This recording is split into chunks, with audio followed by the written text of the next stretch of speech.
Tariq Ali. But we're going to turn right now to Oxford in Britain. Tariq Ramadan is Professor of Contemporary Islamic Studies at Oxford University, author of a number of influential books on Islam in the West, including Western Muslims and the Future of Islam, and In the Footsteps of the Prophet, Lessons from the Life of Muhammad. Ramadan was named by Time magazine as one of the most important innovators of the 21st century. Under the Bush administration, he was not allowed to come into the United States, where he was invited to teach at Notre Dame University. Tariq Ramadan now teaches at Oxford. Professor Ramadan, your response to the Chilcot report, the attacks in Iraq, and then we'll move to Saudi Arabia and the ISIS attacks this weekend there.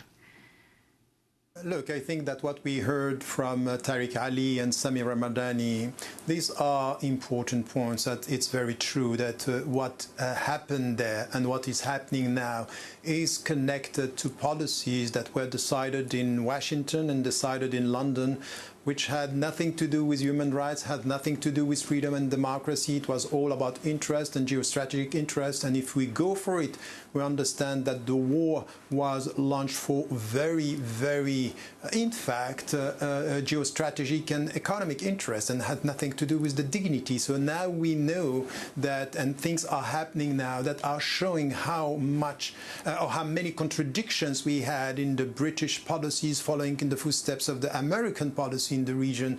And then the connection that we have here with Saudi Arabia as an ally in the region, and the mess that we have now in the new Middle East is all has to do with some of the reasons that they were talking about right now, and we cannot disconnect this from that. If we do this, we are completely misled, and we can end up with what is happening in Saudi Arabia with the attacks during the last days by supporting the regime and not understanding that it's much more complex than that.